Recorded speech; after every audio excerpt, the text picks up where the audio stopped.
Hey, brown babes. Akila here. Just wanted to let you know that this week's episode is going to be a favorite. We call these the classic Well Honestly episodes. It is a repeat, but I think it's chock full of information for you all to absorb again. We will see you in new episodes in the future. Bye.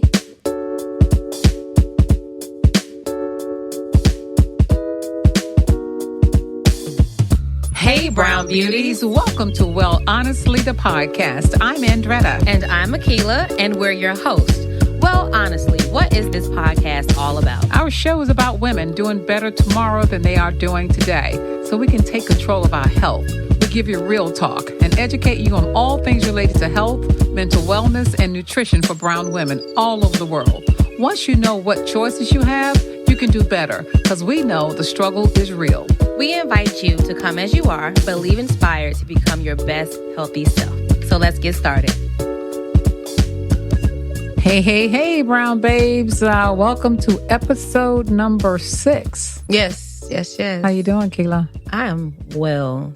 Tired a little bit. Are you a little tired? Just a smidge. You're a little smidge tired? Just a smidgen. How are you? I'm doing pretty good. I'm excited because we've been consistent in dropping these. We have. I'm proud of us. It takes a lot of work to get these podcasts. It really does. It takes a village if you can get one, but God bless those who do it solo dolo. I do. I give hats off and kudos to all the women out there and people out there doing podcasts. But it's so inspiring because we're able to get information out there that normally people would not be able to get. And I love podcasts. I listen to them in my car. Same. I listen to them while I even listen to them while I'm grocery shopping sometimes. I listen to all types too. There are all kinds of podcasts. My interest, that's why I like podcasting, because you can get different things in different podcasts and you can appease all of your interests across the board. Now I'm going to talk to my generation. You know what we call podcasting, right? Talk radio. Back in the day when there were no television stations, and by the way, TV, I don't even remember that. I'm not that old, but no. But I do remember my parents always listening to radio stations. And they would be sitting around the radio listening to it, which I thought was interesting because you just sit around the radio and listen to the show, whereas now everybody sit around the TV and watch television. But now we've gone back to podcasts. And of course, the technology is a lot better and a little different, but hey, we've gone full circle. Yes, we have. I enjoy a good podcast. So why don't we get into what this episode is all about? Yes, ma'am. Oh, I'm excited. So I'm going to let you do the honors. Today we are going to have a conversation, right? Yes, we are going to have a conversation with Dr. Ivana Parker. Ivana is a graduated, educated, all of that good jazz human being who is extremely intelligent, and she's done some really good work. I'm going to read her bio because I think it's important. Good luck with that. Listen. The hook don't phonics is about you got your big words together now? The hook don't phonics is coming through. Okay, all right, okay, because you can't mispronounce the words. Because if you do, I'll try to help you out a little bit. You don't need to look. Okay, Miss Queen of mispronouncing things herself. We're going to get sciencey on you guys. Yes, too. but it's important for me to read this thoroughly because the work that she's doing is very extremely important. Yes, and it's not to be minimized because we need it. So exactly. Ivana Parker, PhD, is a rising assistant professor of biomedical engineering at the University of Florida, where she studies the role of chronic inflammation on HIV risk. She recently completed a Fulbright scholarship at the University of Cape Town in South Africa, investigating the risk of a commonly used tuberculosis vaccine on maternal to child transmission of HIV. Dr. Parker completed a 2-year postdoctoral fellowship as an American Society for Microbiology postdoctoral fellow at the Center for Disease Control within the Division of the HIV/AIDS Prevention. At the CDC, she evaluated the impact of antiretroviral therapy, which is called ART, on diagnostic assay approaches and identified trends to optimize assay design. We'll talk to her about what that means in a minute. Parker received her PhD in bioengineering from Georgia Tech in 2015. Her thesis investigated the effects of atherogenic shear stress HIV proteins and antiretroviral therapies on the vesicular using in vivo and in vitro models. Honey, listen. During her time at Georgia Tech, she received the NSF Graduate Research Fellowship and was selected to be a trainee on an NIH Cell and Tissue Engineering Training Grant. Based on her own journey with psoriasis and alternative medicines, she is deeply passionate about natural methods to curb inflammation, and she has seen the effects of diet within her own healing journey. So she's literally healed a good portion of her ailments with a natural method. So welcome to the podcast. Hi, Ivana. Thank you. Hi, how are you guys? We are excited to have you here. Did I nail it a little bit? You did. How many words did she mess up, Dr. Parker? She got all the important ones. So it's good. Honey, listen. I said, wait a minute, this line here, but no. How are you today? I'm doing good. I'm excited to be on the podcast. I'm excited about what you guys are doing, and hopefully it will be helpful to some people. Absolutely. So we wanted to talk to you about how you did heal yourself. But before we get there, let's talk about your work that you are currently doing. So right now you are in Florida, and you're at the University of Florida, and you're studying chronic inflammation on HIV risk, correct? Yes. Okay. Yes. What does that entail exactly?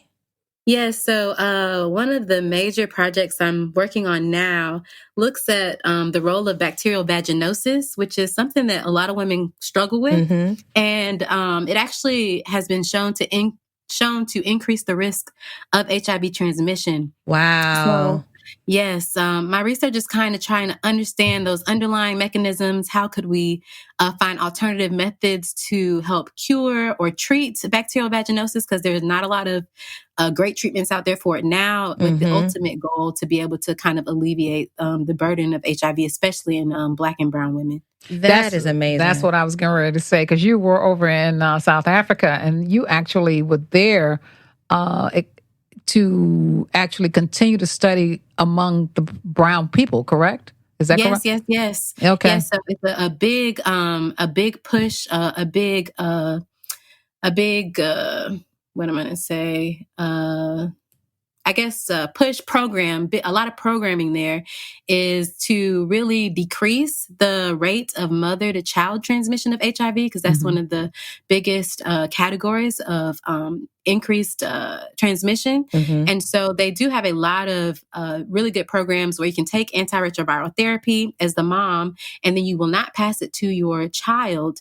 However, they did see that one of the tuberculosis vaccines that's commonly used in South Africa was causing an increased risk for HIV transmission to children just from normal contact through just breast milk, breastfeeding, that generally with the antiretroviral therapy, you wouldn't see that transmission. So it's another like chronic inflammation type of thing that is probably increasing their risk for HIV. Dr. Parker, what led you down this road? Because, I mean, you could have studied all types of different things, I'm sure, but why this specific niche? Yeah, so in my graduate program, the world of HIV was interesting to me. It does disproportionately affect women and Black and brown people, and so I just saw it as a place where I could make an impact and a place of research that would be interesting to me within biomedical engineering. And then as I was able to kind of come up with my own research for my own lab, I really wanted to look at that intersection of chronic inflammation and HIV prevention, because the chronic inflammation piece for me is something that's I'm very passionate about, because I've had my own journey with it. And as I have so many, I guess, friends in the 30s-year-old range, have all these different like just diseases of chronic inflammatory nature that are they don't have great treatments for. So there's a lot of space and room to do research in these areas. Okay, so we're going to take a break right here and come back, because we want to hear your story about how you healed yourself. And about inflammation and some other things too. So we'll be right back. Do you want to bulletproof your immune system to fight viruses during cold and flu season? A cup of Be Well immunity can keep the doctor away and keep that immune system at optimal levels. There are 8 well-crafted, organic, hand-picked herbs that will do just that. Go to brownwomenwellness.com and get 15% off your next purchase using code WellHonest15.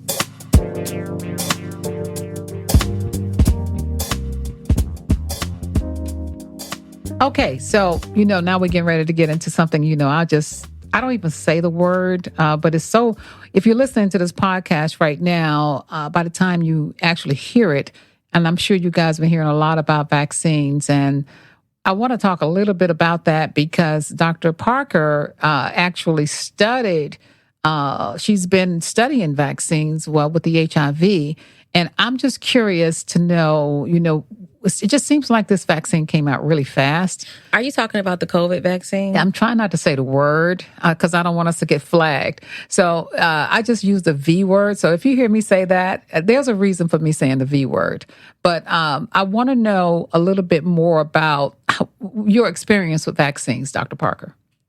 Yes. So in general, I am not an anti-vaxxer per se, but I do believe that there should be more research in general on patient-specific reactions to vaccines. Mm-hmm. And I do believe that oftentimes, especially in just previous vaccine studies, there's not a large enough sample size to really understand the adverse effects on people of color. Right. So when these demographics are not included in these clinical trials, you can't really say for sure what the long-term effects are. And then oftentimes there are no long-term studies done to see what the long-term effects are, and so those are my general my general ideas about vaccines and That makes sense. Yeah, that makes sense. If there's an outbreak, yes. If there's an outbreak of something deadly that I think I could get, if they came out with an HIV vaccine right now, I probably wouldn't get it because I don't think that I'm high risk for HIV, right? You know?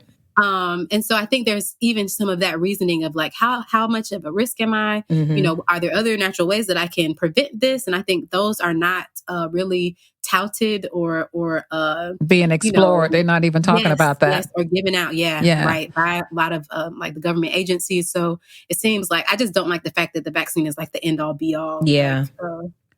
I agree. And I agree because I was looking at some of the clinical trials that they used to actually get this vaccine. I started deep diving. You know how I am. I can go down into that hole. And I went down there and I saw some of the actual trials that they were using. And believe it or not, and what I'll do for everyone is provide a link so that they can study, because we don't want to get too scientific here on this podcast. But the trials, they actually do publish these trials. Mm-hmm. And you can actually see one of the things that stood out to me was one of these Vs.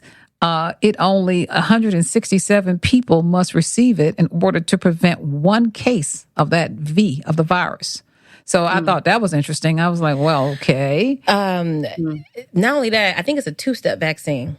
So you have to do it once, and then they say to you, because essentially, and correct me if I'm wrong, Ivana, when you're given a cold or flu, vaccine, there's a bit of the flu in that vaccine, correct? Or something like that, right? Mm-hmm, mm-hmm. So they would be doing that essentially with the tissue. From what I read, it's the tissue. Rona. Yeah. And so they say that you'll probably end up getting some effects and you'll feel a certain type of way, whatever. And then you come back. I don't know what the time frame is. And you get the second vaccine and then you should be good to go. So it's not like a one thing. It's a 2-step process that is kind of wild. And then I read that one of the symptoms that they don't think is a big deal, and they say that in the study, is Bell's palsy. Right. And it's wild to me how that is classified as not a big deal. Yeah, they show some pictures of people did that. And I'm going to say this about us Black people too. Now, y'all got to remember, we remember the syphilis study. One of the reasons Black people are real skeptical is because of that syphilis study that when they actually vaccinated those in Tuskegee, the Tuskegee experiment, and the outcome of that, a lot of those, they were war veterans, and they gave them and shot them up with the syphilis, and a lot of them passed away. They died died from it. They couldn't do anything about it. So Black people will have a memory. We don't forget stuff like that. So they're trying to push it off on us and say, oh, because, if you listen to the grapevine, Black people saying, oh, we ain't taking that. Then, and then every now and then you run to one who say they will take it, but we are real skeptical. And let me tell you about my own personal experience with vaccines. As a child, we had to take the polio vaccine to go to school. We couldn't go to school unless we took that polio and tuberculosis. We had to take those vaccines. And then here we are, 50 years later, they tell us that, hey, if you took that vaccine, you might get the shingles. Hello, I got shingles. Okay. So it was 50 years later, because what happens, it stays in your blood. How long does it stay in your blood, Dr. Parker? Forever?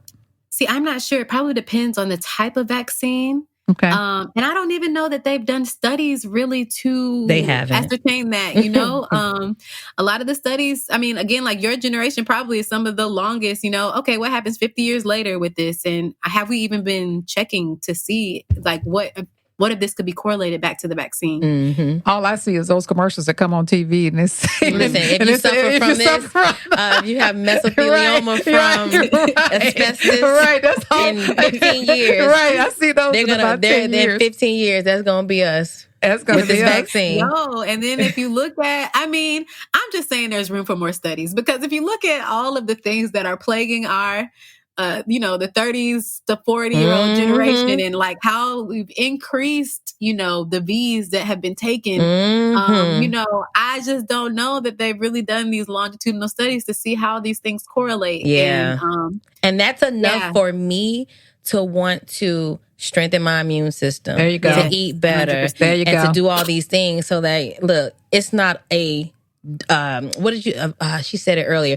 I don't think I'm high risk enough to get this vaccine because I'm taking care of myself. So, and with that train of thought, let's talk about how you ended up taking care of yourself. And I don't know if healing is the word we want to use, but let us know what you did with yourself to rid yourself of severe psoriasis. Yeah, so I was diagnosed with psoriasis when I was like 17. I believe it was just a combination of stress and really bad diet, but I didn't know. I didn't know what it was at the time. Just had these flakes, basically scaly things on my body, covering maybe 80% of my scalp. It was starting to spread over time, and I was taking these very strong steroids, topical steroids. Whoa. Right. For probably until I was maybe 25, 26. And I went in to get a refill on a prescription, and the nurse that was there was like, whoa, like you're taking this. This is a super strong steroid. It's like, is your skin thinning? Like, have you seen any side effects? And I'm like, oh, that scared you, didn't it? I only used it ever so often when I was having really bad flare-ups. And from then I was just like, okay. I just kind of started doing more research, really online, looking at blogs, YouTubers that said they had cleared themselves. I went to a naturopathic doctor, and they were first people that kind of started introducing to me that my diet and stress could be affecting my skin. And so from there, I just started doing my own research. Like I was doing research in a PhD setting for HIV. I was just getting ready to say, were you in medical school at the time when this happened? I was when I started the actual healing journey, I was in grad school. So it was when I was in graduate school at Georgia Tech. Yes. Yeah. So stress and grad school go together, right? Say it again. Stress and grad school go together, right?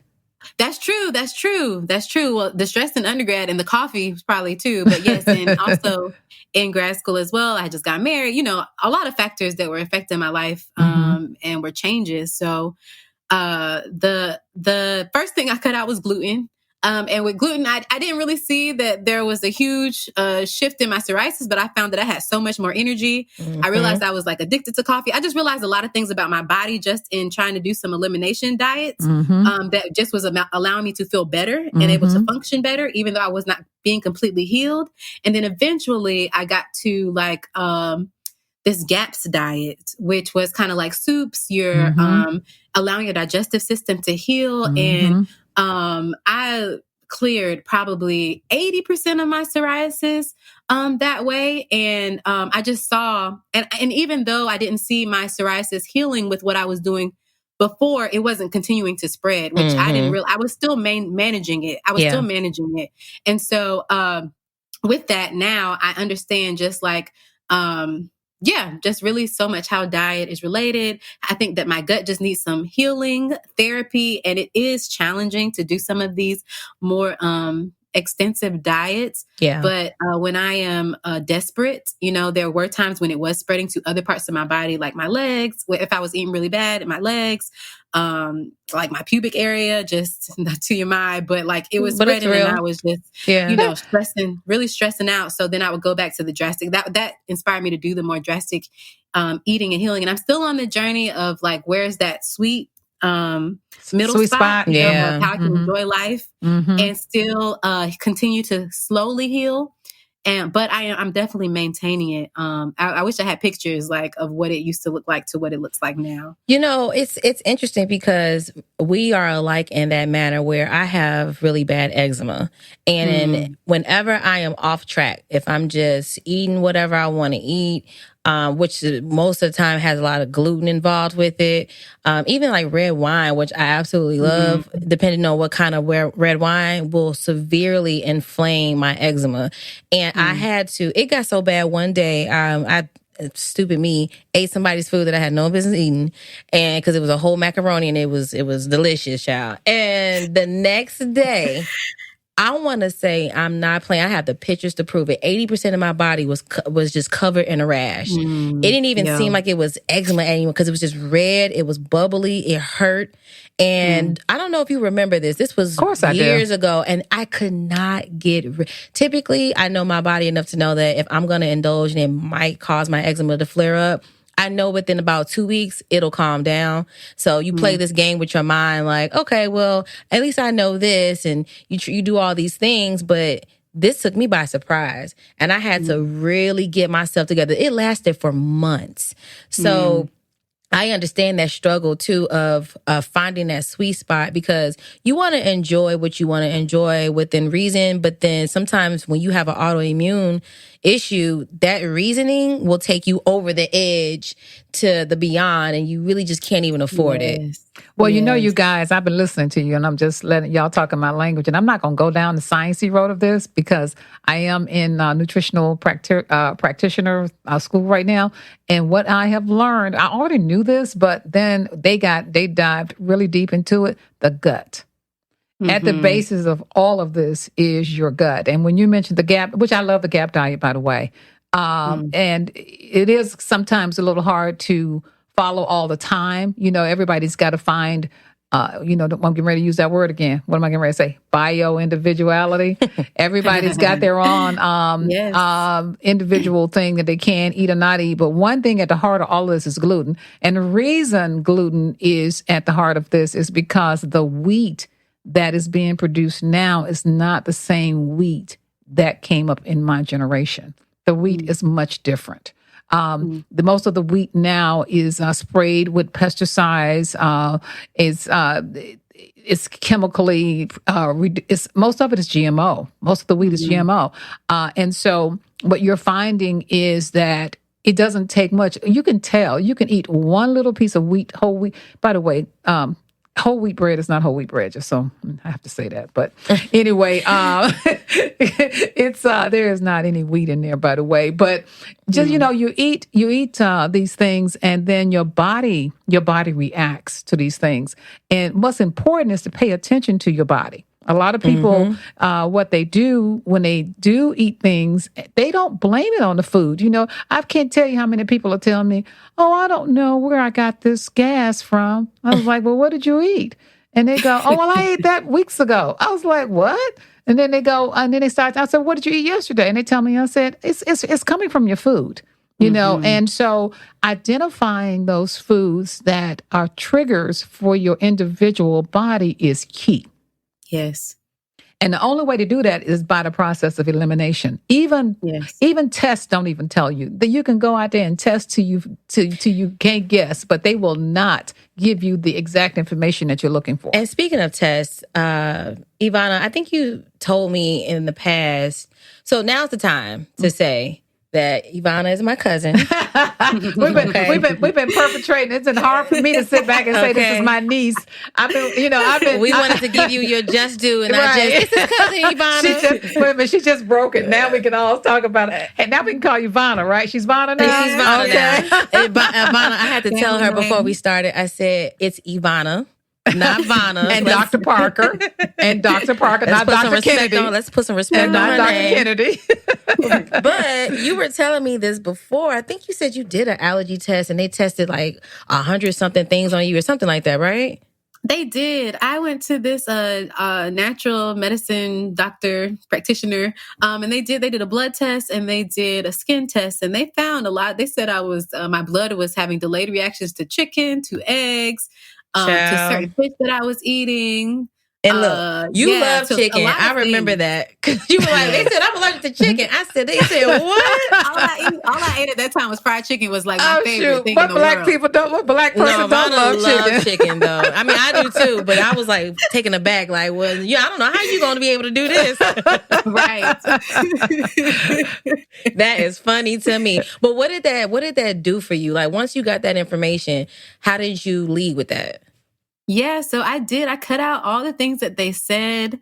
It actually just like opened my mind to the fact that I could have delayed like allergic or inflammatory reactions, right? Like I might not see it exactly right now. And so even what you said about your eczema, like, 2 weeks later, if you get it together, like it'll be better. It's like, it takes about 2 weeks for my body to adjust or for the skin to react or heal. And so, before I was kind of like, just like trying to cut things out or do things quickly, but it just helped me to realize like there can be delayed reactions. If there is like a multitude of things that you're eating that are all bad for you, like that might have a really bad effect. Maybe if you just sneak in one thing here and there, like maybe that it won't have that like compounded effect.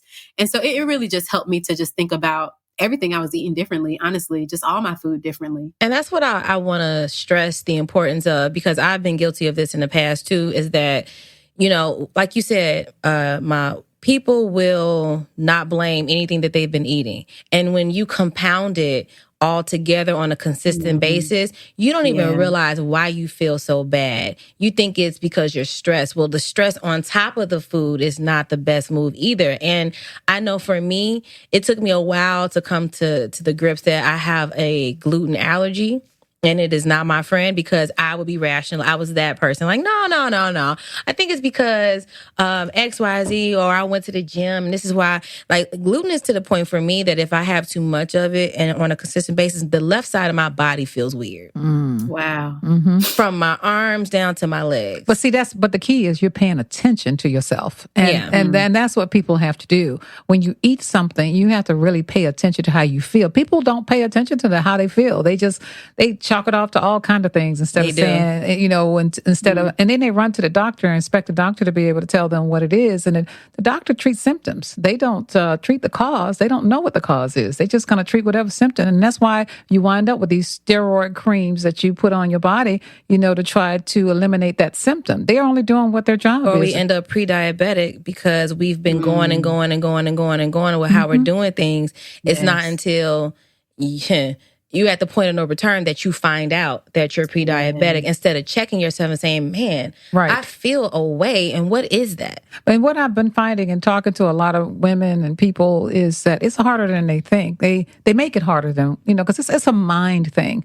We have to put ourselves in the right mental capacity to accept certain things. And it's easier to ignore it and just stick your head in the sand and say, oh, this is not that and that is not that.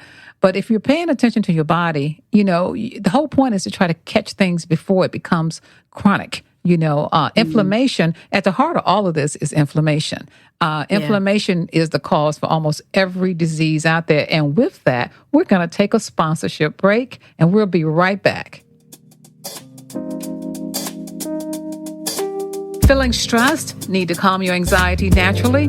Be Well CBD tea can do just that. Hand-picked organic herbs infused with CBD will relax you and calm those nerves. Go to brownwomenwellness.com and get your 15% off. Use this code WellHonest15. All right, we're back, and this is an interesting conversation because do you know that autoimmune diseases among Black women is running rampant. And a lot of people don't realize the scope of autoimmune diseases. It's not just psoriasis and eczema, lupus. I have never ran into so many women, Black women, that have lupus in my life. It's a lot. And MS. Yeah. And multiple, those are all autoimmune diseases. And so, and at the basis of those autoimmune diseases is inflammation. And diet plays a huge role. What we put in our bodies play a huge role, which is one of the reasons why we started this whole Brown Women Wellness movement, because we want to educate women on what's happening with your body. I tell you something else. One more thing I want to say is we're also seeing a lot of women with fibroids. Mm-hmm. Okay, that's gonna be a whole topic, subject in itself, because Black women have more fibroids than white women. Ivana, what is your take on, because what you said to me earlier, the BV, bacterial vaginosis, and its possible increase in contracting HIV. Yeah, that is insane to me, because I know so many women who at one point or another have struggled with BV. So when we start talking about fibroids and things like that, with all the research and the things that you have done, where are your thoughts when it comes to the increase in fibroids and BV and all these things as it relates to like serious health issues? Man, that's a great question. I haven't done a lot of research into fibroids, but I would peg that it has a lot to do just, again, with diet and why we are just more susceptible to almost every disease, cancer, diabetes, all of these things. Even with COVID, like the reason why we are more impacted, I think, has a lot to do with just our diet and just exploring that more, I think, in the Black community and among women. Yeah, you heard it from a doctor, y'all. Get it together. And y'all know, as much as I love, we call it the slave diet, because back in the day, we could only eat so many things, based on we were eating the scraps and the leftovers. And we made it into delicacies. That's a fact. And even today, right now, a lot of us can't do without those grits. We can't do, without that fried chicken. It's okay to fry chicken, but you just got to fry it in a healthier manner. There are alternatives to some of the foods that we eat. And one of the things that we have done, we actually did a swap list that you could go and get, which you can use some of those same foods, the basis of those foods, but swap out the ingredients for more healthy ingredients. So if you don't have go to, we'll put have a it link in the show notes. Yeah, we'll to have make that. It easy access. Yeah, and so we're going to try to wrap this up, but we want to talk about the breaking news. We skipped a whole segment here. It's because I was excited to talk to my doctor cousin. We didn't talk about what the breaking news of the week is. There's always breaking news in the health industry. Why don't you lead the way? All right, here it is. I found this article by Dr. Joseph Mercola. And if you don't know who Dr. Mercola is, Google him. He's underground, by the way. They actually snatched him off of Facebook and all of social media because his subject matter was controversial. And so they didn't want to put this out there in the world to see. So that's why I want you guys to go in and actually go to his website, because you'll find some things that are there that they're not telling you on the mainstream or main media. But one of the things he said was that more than 80% of the COVID patients are vitamin D deficient. 80%. 80%, you guys. That's huge. That is. So vitamin D is impacting COVID-19, but nobody is talking about it. In fact, he even goes so far as to say instead of a vaccine, they should give everyone vitamin D. And here's the other thing. Going for that. Oh, no. They ain't making money off of that. They ain't making no money off of it. And here's the other thing, though. Black people, one of the reasons that it's affecting us so badly is we are so vitamin D deficient because of the melanin in our skin. It does not absorb vitamin D like anyone else. So what does that mean for us? We have to take a supplement. We have to. Because if we don't take the supplement, I mean, the free vitamin D is the best, the sun. Right. Or in food and certain foods. Well, vitamin D mostly absorbs through your skin. Mm-hmm. So if you live like now down there where Ivana live in Florida, they probably get a lot more vitamin D than we do up here in the Midwest. Absolutely. Okay, because and then at the same time though, but the melanin is blocking it. So you still need to supplement it.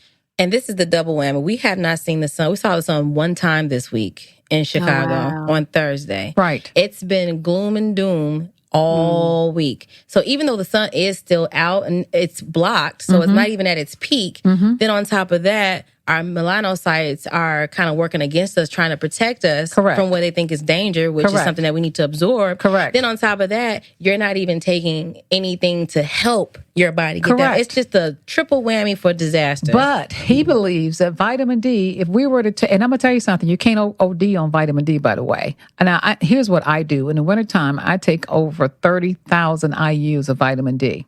Okay. I get it in. Okay. Do you, I've heard something about K would help absorb. And I know we had a podcast with Dr. Tony Hampton who talked about that. Yes. Oh, well, we had it already. By the time you guys hear this, it'll already have aired. But he did mention something about K is not necessarily needed, but if you have it with vitamin D, then it will just be like a booster. But don't get caught up on that kind of stuff either, y'all. Just take the vitamin D. Well, and then actually the one that gets in your bloodstream faster is called a liposomal method, LIPSOMAL. So that's the method that you want because that one will strengthen, it will get into your bloodstream fast. And we need fast because vitamin D will help us fight this COVID thing that's going on. So that's the breaking news. Okay. Oh, by the way, in England, they're handing out vitamin D supplements. Oh, wow. Free. We just, we was behind, man. Don't even get us started. Don't get me started because we just really do things ass backwards sometimes. Well, at the bottom, the basis of everything is money. So you got to remember who's controlling this. So, at the basis of everything is we're a capitalistic society. Yeah, and we're not doing it right, but let's go ahead and let's fade out to the sunset with that, and let's wrap it up. Let's go into our honesty moment. So, Ivana, we do at the end of every segment, we do an honesty moment. So we're going to include you in this, and in this, what we do, we just talk about something that may have happened, because progress, not perfection. We know we're not perfect. So we just kind of give a little honesty moment of what may have happened to us in the last week. So, Keila, you got your honesty moment ready? I do. So I am making big changes in my life. And by the time this airs, I will have moved to Texas. I would have relocated to Texas, Houston to be exact. And honestly speaking, I have been going through a range of emotions from the main emotion is excitement, but it's a sadness. Like I have been here in Chicago pretty much my entire life. I'm leaving my family, which includes my dog, who I'm obsessed with, and all of these other things. And so my mind has been just all over the place between happiness and sadness and happiness and sadness. So honestly speaking, y'all, I'm in my feels a little bit because this is a big change for me that I initiated myself that is it's very much so needed. But yeah, I'm feeling away. My honesty moment is Akila is my only child, and she checks in with me, try to check in with me every other day and said, "Ma, how you feel about me relocating and moving away from you? How do you feel?" And I have encouraged her to go and live her best life. She has. And because, at her age, actually, I was living in Texas at the time that we've gone full circle. She's going to the state and the city where I lived when I was her age. So I try to say, okay, I keep saying to her, "Oh, no, it's going to be great. Oh, it's going to be great. I want you to go." But honestly speaking, I'm going to miss the child. Honestly speaking, I'm going to miss her. But we will, and it's going to be interesting because we'll still be doing these podcasts, but she will be in Texas and I will be here in the studio and we'll continue to do these podcasts. Yeah, we'll still be all the good quality, all the good tea that we like to spill. Yeah. So, Ivana, Dr. Parker, what is your honesty moment? Honesty moment. Yes. Ooh, I'm like, how honest do you guys want me to be? You can be as honest as you want. As honest as I want. Honesty moment for me is this week, I feel like has been a little bit also emotionally tough for me. Just realizing that my body needs rest and trying to figure out what that looks like. I have 2 children and gearing up for this new job, and so I just been trying to figure out ways of self-care so that I don't just find myself on the floor somewhere. Yeah. And so, yes, that's, I guess, self-care, and also trying to do work with excellence has always been a hard thing for me to balance. So I'm working on that before I gear up to start in a few weeks. And that's so good to hear, because there's so many women out there like you. We're all out there. We're all you, actually, trying to balance and take care of ourselves and have some self-care. Yeah, you're definitely not alone in that. It's changes can take you out, or they can take a minute to adjust to. And so I think that all 3 of us are all experiencing that level of change and that level of gearing up for something different, while trying to maintain our sanity. And so much going on within us and around us. It's a hard balancing act, but one thing about it for sure is that we gonna get it done for ourselves. And exactly. And I just want you guys to remember to breathe. I'm big on breathing. We don't breathe correctly. And so take a moment and take a deep breath, breathe through your nose, breathe out your nose. There's so many. Did you know so many ways to breathe? Yeah, and you told me that. I know. I never knew there was that many ways to breathe, but breathe so that you can make this little journey easier for yourself. And I have to remind myself as well. Also, start some small self-care practices, y'all. So try different things out. One thing for me, I'm in and out of journaling. So when it gets to be too much, because I'm the type that will keep a lot to myself, I'll just journal it out. Or I'll listen to music therapy. Music actually helps to heal. Sometimes what I'll do is I'll go to YouTube, and if I can't sleep or if I just need to chill out, I'll put on like music frequencies for distress or anti-anxiety or whatever, and I'll just put the headbuds in my ear and I'll just zone out for like 5 minutes. Sometimes I'll fall asleep to it, and I have legit woken up feeling 10 times better. Absolutely. So it's different things that you guys should try. You may not like it may not be for you, but then you might find something that you never knew would help you in your times of crisis. So just give it a shot. So we're going to put some links in the show notes, right? We are. Today, one of them is going to be our swap list, so they can swap out some of the bad food for the good food, right? Yep. We'll have an article or a link for Dr. Mercola, because he does provide a really great vitamin D supplement. You can go into depth on the vitamin D. Ivana, Dr. Parker, to be exact. Yes. Where can the people find you or any of your research? Right. You can Google me, Ivana Parker, University of Florida. You can see my website there, or that's probably the best way. You can reach out to me. My email is there if you have any questions or interested in HIV prevention. All my info is there. So I should be pretty easy to find. Yeah, because she don't do the socials, y'all. So you got to Google Vana. I know. Well, Vana, thank you so much for being here. I am so excited that you joined us. And this was some powerful information that I know someone needed to hear. So we appreciate you taking the time out of your busy schedule. Kiss Chocolate Drop. Kiss Kendi for us. Yes. Tell JP I said what up. And thank you so much, Vana. We are so stoked to have you here. So we're going to wrap this up. Yep, we'll talk to y'all later. Thank you for listening to Well Honestly, the podcast. If you want to know more about us and our products, check us out over on our website at brownwomenwellness.com. And remember, ladies, we are not doctors, and any information shared by us is not medical advice. Always follow your doctor's advice. And don't forget to rate and review our podcast and let us know what you loved about this week's episode. And please subscribe to wherever you listen to your favorite podcasts. Feel free to email us and let us know what you would like to hear more of from us. Don't be afraid to say hi. We'll say hi right back to you. Don't forget to find us across all social platforms at Brown Women Wellness. As always, show notes with links to what we talked about today in this week's episode will be in the description box below. Thanks for listening.